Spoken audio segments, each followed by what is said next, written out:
Pagbati po mga kababayan, patuloy po kayong nakikinig sa tinig ng karunungan ako mainit-init na balita. Sinampahan po ng reklamong perjury si Senator Rodante Marcoleta diyan po sa Office of the Ombudsman. Naku po, kilala naman natin kung sino ang nakaupong ombudsman ngayon ng ating bansa at masasabi natin na hindi maganda ang relasyon ni Senator Rodante Marcoleta diyan kay Boying na siyang ombudsman ngayon. Nagkaroon po sila ng mga sagutan nitong mga nakaraang buwan sa mga hearing tungkol po lalo na doon sa statement na bending the law na sinang-ayunan nga ng ating ombudsman. Sana huwag magamit ang pagkakataong ito na may nagsampa ng reklamong perjury kay Senator Rodante Marcoleta para patahimikin ang butihing senador. Alam naman natin mga kababayan na talagang si Senator Rodante Marcolet ang masasabi nating numero uno na tumitiligsa sa mga malalaking isda na sangkot at dapat na mapapanagot tungkol diyan po sa anomalya at katiwalian ng flood control projects. Diyan po iikot ang ating talakayan ngayon at aalamin po natin sino ba itong mga tao na nagsampa ng reklamo kay Senator Rodante Marcoleta na ang kanilang pakilala kaya sila nagsampa ng reklamo umano'y pagmamalasakit daw sa bayan para daw mabigyan ng hustisya ang mamamayang Pilipino dahil umano sa pandaraya daw ni Marcoleta. Kaya bubusisiin nating mabuti talaga bang pagmamalasakit sa bayan, yung layunin ng mga taong nagsampa ng reklamo kay Marcoleta o baka naman ito ay para rin sa kanilang political interest. Baka naman kaya nila ginawa ang hakbang na ito sapagkat meron po silang gustong mangyari na yun nga ay mapatahimik si Senator Rodante Marcoleta at bakit kaya gusto nilang patahimikin ang butihing senador. Malalaman po nyo mamaya yan. At bago tayo punta doon sa pinakapaksa, napapansin ng iba sa inyo itong bago nating kasuotan ito po'y barong na galing po sa Gilberto's Barong Shop. Ipapakita ko na po sa inyo ang kanilang page mga kababayan. Opo yan. Diyan ko po nakuha ang barong na ito. Sa mga kapatid ko po sa pananampalataya, alam naman ninyo na may nalalapit tayong napaka-espesyal na okasyon at marahil ang marami po sa inyo naghahanap kung saan ba kukuha bibili ng masusuot ninyo. Ang akin pong rekomendasyon dito na po kayo pumunta at mag-inquire sa Gilberto's Barong Shop. Puntahan niyo po itong official page nila. Message niyo po sila dyan. Pwede niyong kunin yung kanilang contact number o kaya pwede niyo namang alamin kung saan ba yung kanilang physical store para talagang makapamili kayong personal. Kung gusto naman po ninyo na makuha ang katulad nito na barong, pwede nyo pong itanong sa kanila kung meron pa silang available na barong ni Tinig ng Karnungan para itong ganitong eksaktong kopya at barong magkaroon din po kayo para pare-pareho po tayo ng disenyo. Pero kung gusto naman ninyo ng ibang disenyo, meron din naman po napakakalidad, napakaganda po ng pagkakayari, ng pagkakatabas, ng pagkakaburda. Maging ang kwelyo matigas po talagang masasabi natin, hindi po tayo mapapahiya dyan. At hindi lang po ang mga kapatid ko sa pananampalataya ang pwedeng bumili. Kahit mga nasa ibang relihiyon, kung kayo man ay nangangailangan ng barong para sa opisina ninyo, para sa anumang okasyon, pwedeng-pwede po kayong mag-inquire sa kanila. O bueno, dito na po tayo mga kababayan sa atin pong pinakapaksa. Pumunta po tayo sa balita. Opo mula po sa GMA News. Ang sabi po dito, a perjury complaint has been filed against Senator Dante Marcoleta before the Office of the Ombudsman over his public remarks that he did not fully disclose the donors to his successful campaign for a Senate seat in 2025. O pa rin yung tungkol sa SOSE ni Senatoro Dante Marcoleta. Election Watchdog Group Contra Daya, led by Danilo Arao. Ito po yung attorney na nagsampa po ng reklamo sa ombudsman kung hindi po kami nagkakamali and Advocates of Public Interest Law, Alexander Lacson and Dino De Leon. Sila naman po yung kinatawan o bahagi representante nitong grupo ng Election Watchdog na Contra Adya. Filed the complaint on Friday, December 5th in connection with the statements Marcolat made in a television interview on November 7th. Ayan yung mga tauhan po o yung mga kumakatawan dyan sa kontradaya na election watchdog po ang pagpapakilala. Sila po yung pinaka nagsampa ng kaso o reklamong perjury sa opisina ng Ombudsman laban kay Senator Rodante Marcoleta. Ipapakita ko po sa inyo yung official page ng Kontradaya. Ito po. Ayan, mayroon po silang 13,000 followers. Nakikita nyo dyan nakalagay kontra 2,025 sa kanilang cover. Guide to the party list groups in the 2025 falls. Bio maghanda, magbantay, kumilos. Kung titignan ninyo mga kababayan, parang neutral lang kasi walang kumbaga, yung kulay parang hindi lumalabas. Hindi sila pumapartisan, hindi sila kumakampi kung kanino, 'di ba? Parang independent group na nagbabantay lang sa eleksyon para sa pagmamalasakit sa bayan. Pero ang tanong, sino ba itong Alexander Lacson? Sino ba itong Dino de Leon na rumerepresenta dito sa Kontradaya? Na dito malalaman natin ano ba talaga ang tunay na kulay ng Kontradaya? Sila ba ay para talaga sa pagmamalasakit sa bayan? Sila ba ay talagang independente, neutral, at talagang masasabi nating walang kinakampihan, walang kinikikilingan para sa interes ng taong bayan? O baka naman political interest? Opo, unahin na natin si Dino de Leon o PM. Ayan o, Dino Singson de Leon, nag-share po siya ng post ni De. Pagka tinignan niyo po yung kanyang profile talagang mababa sa kanya na siya ay isang kakamping, na siya ay sumusuporta sa mga politiko, sa mga leader, sa mga namumuno diyan sa kakamping.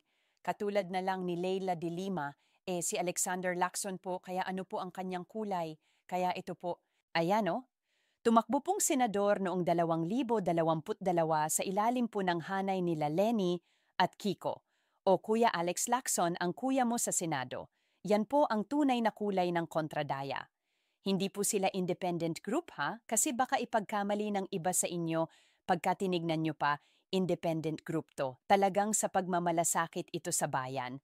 Dito ngayon mga kababayan, kaya ko ipinakikita sa inyo yan. Gusto ko pong malinawan kayo. Ayokong kayo ay madaya ng matatamis na salita. Ayokong madaya kayo na para bagang walang kinikilingan ng mga to, na para bagang kahit sino sasantuhin nila basta may pagkakamali. Kasi ang akin, kung talagang watchdog kayo nung eleksyon bakit hindi ninyo ipinopost sa Kontradaya yung mga issue na bumangon noong eleksyon sa mga politiko na inyong sinusuportahan? Alam niyo mga kababayan, ako man po ay may mga kaibigan, may mga pamilya, may mga kakilala na mga kakamping. Sila man ay hindi ko po kinamumuan dahil sa kanilang political perspective. May karapatan sila pero ito ay personal insight ko po.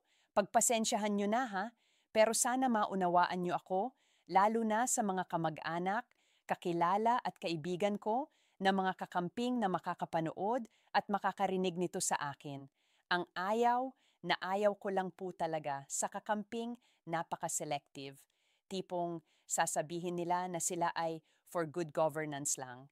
Sasabihin nila na para sa pagmamalasakit lang sila sa bayan, sa interes ng mamamayan, kaya sila bumuboses laban sa gobyerno. Katulad niyan nung impeachment complaint nila laban kay Presidente Sara Duterte. Kaya daw sila kumikilos ay para sa interes ng Pilipinas. Wala daw political interest doon, kaya daw nila ginagawa yon para mabigyan ng demokrasya sapagkat naniniwala sila na nilustay ni VPAR yung confidential funds na mahigit ₱1,000,000. Ngayon, pagdating ng pag-usbong ng anomalya ng flood control projects na nalaman natin bilyon-bildaang bilyon at umabot pa nga sa ₱1,000,000,000 yung nagasta at nasayang dyan, abay hindi sila nananawagan ng impeachment laban kay Pangulong Bongbong Marcos. Hindi ko sinasabing gawin nila yon. Hindi ko sinasabi na gawin nyo yan kasi nga tayo ay para sa magpapapanagot lang naman talaga Mabigyan lang ng demokrasya, hustisya, at mapapanagot yung mga sangkot diyan sa anomalya. Okay na, mabalik lang yung pera sa pondo ng bayan, sa kaban ng bayan. Okay na, wala nang bababa basta mabigyan ng hustisya ang taong bayan at pagkatapos nun, ituwid yung dapat ituwid. Okay na tayo Pero kung ang paniniwala ng mga kakampings na kaya sila gumagawa ng mga ganong aktasyon sa pag-i-impeach ay para sa interes ng taong bayan bakit hindi sila nananawagan ng impeachment dito kay Pangulong Bongbong Marcos? Bakit hindi sila gumawa ng hakbang at kitang-kita ng sambayanang Pilipino na nanahimik yung iba sa mga leader nila? Hindi marunong bumoses, ika nga yung Noy kahol ng kahol laban sa Presidente, ngayon nananahimik na. At ang katunayan pa ng nag-post pa nga si Senator Kiko Pangilinan na any daw sila nananahimik, nagmamasid lang daw sila. E bakit sa usaping trilyong na lustay nagmamasid lang kayo? Bakit nung usapang mahigit 1 milyongo lang? Kaya ko nila lang. Kasi ipagkumpara nyo yung trilyong doon sa milyong piso bakit doon kahol kayo ng kahol? Anong nabubuong conclusion natin ngayon mga kababayan? Kaya nila gustong patahimikin si Senator Marcoleta dahil sa panahon kung sakali man, in a legal way, mapatalsik ang Pangulo sino papalit, Sara Duterte, at yun ang pinakaayaw nila. Kaya nga pagdating sa issue ang kanilang ginawan lang ng aksyon at kinakahulan sa issue ng paglustay ng pera, yung VP yung Vice President lang. Pero pagdating sa President, idente wala tahimik sila, yun ang pinakaayoko.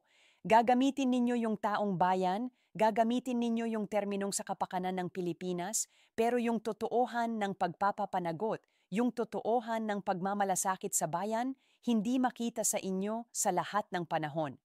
Kaya itong kontradaya na ito, kung talagang kayo ay kontradaya nung eleksyon, alam ninyong may mas mabibigat pa na mga nandaya nung eleksyon. Bakit hindi ninyo yun ang kasuhan ninyo? Bakit?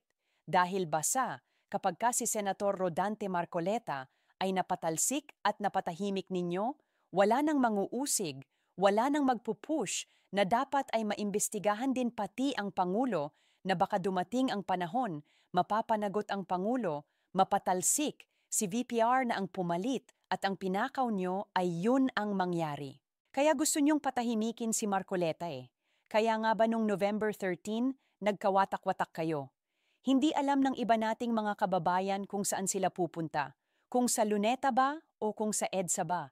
Dahil hating-hati ang panawagan ninyo. May panawagan kayo na ibang-iba sa panawagan ng iba ninyong kasama.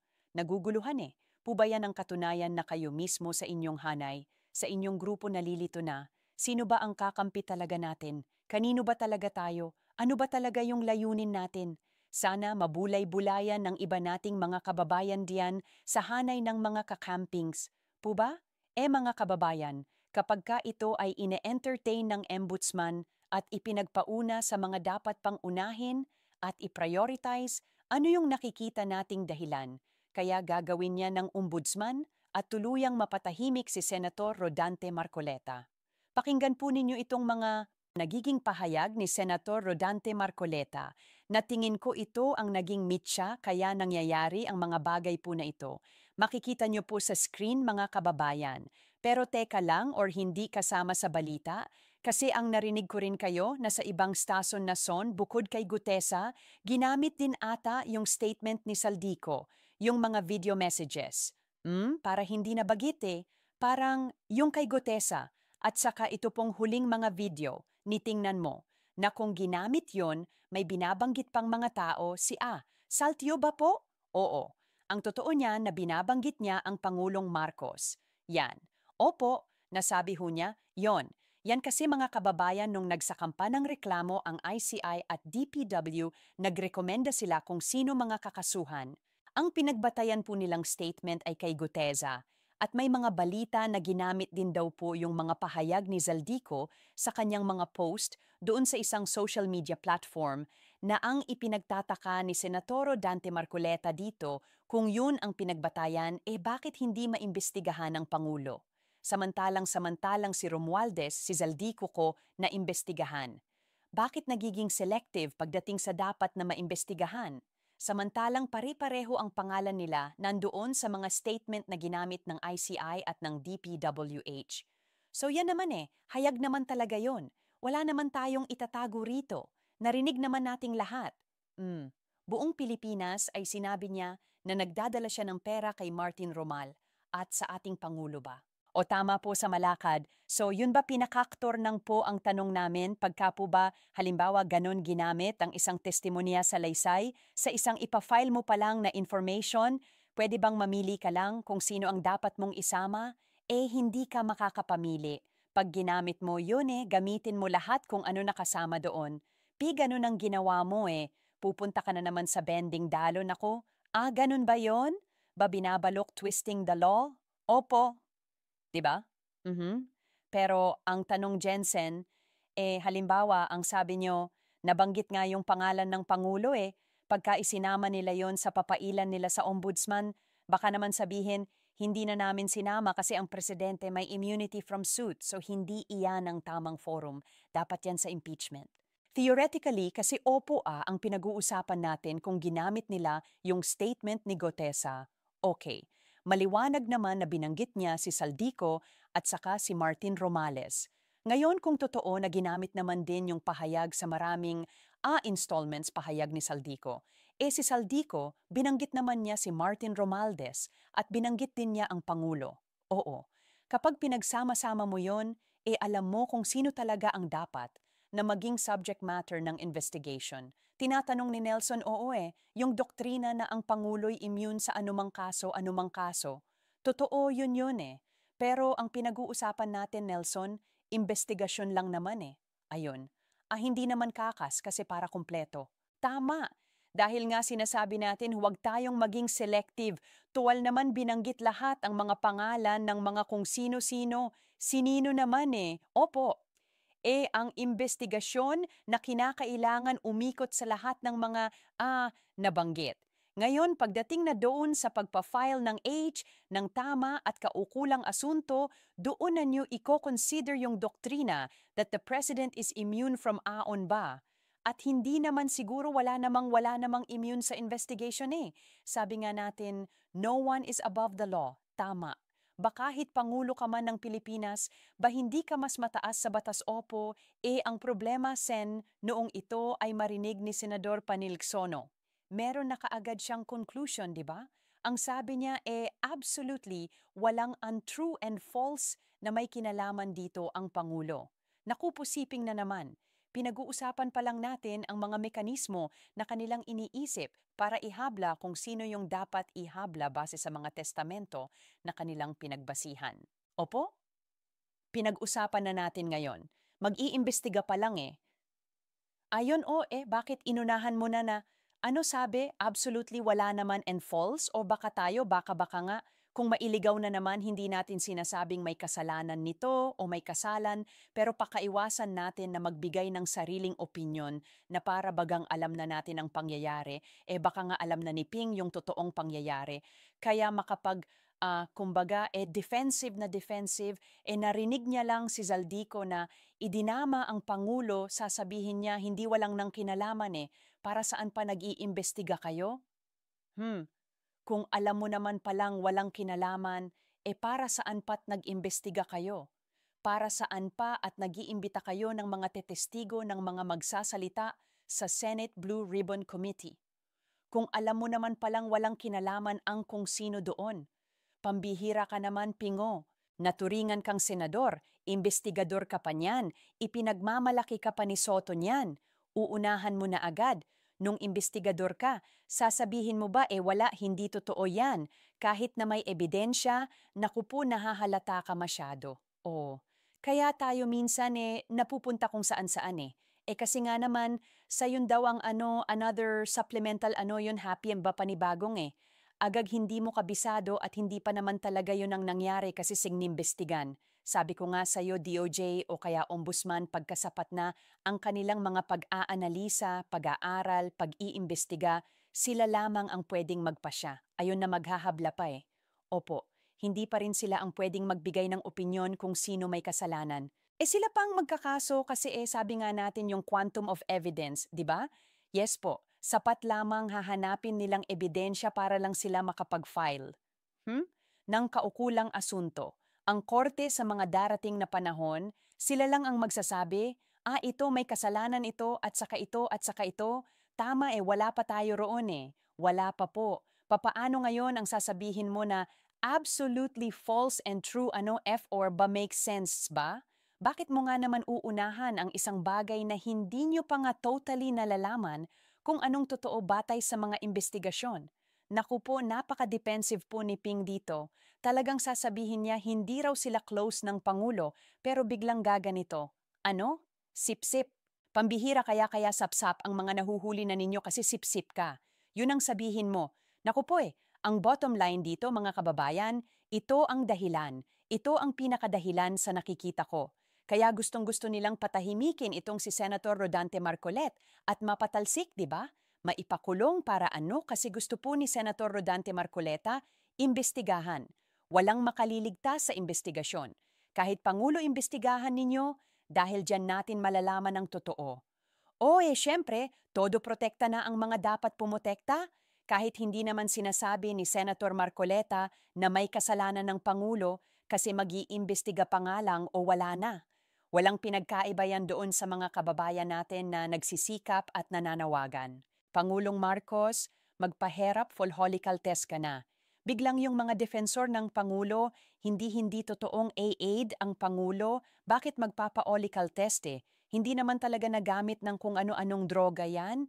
Wala naman sinabi pang ano eh. Wala pa namang sinasabing, addict talaga eh. Yung iba, siguro talaga sinasabi nila, addict, yan, bangag yan. Sinasabi nila, yun! Di ba? O para mapatunayan kung talagang hindi addict, oo, magpa-follicle test. Kasi may mga kababayan tayo na hanggang ngayon talagang legit at genuine gustong malaman ng totoo dahil hindi sila humusga na addict ang Pangulo. Maski ako ayokong maniwalang bangag ang Pangulo.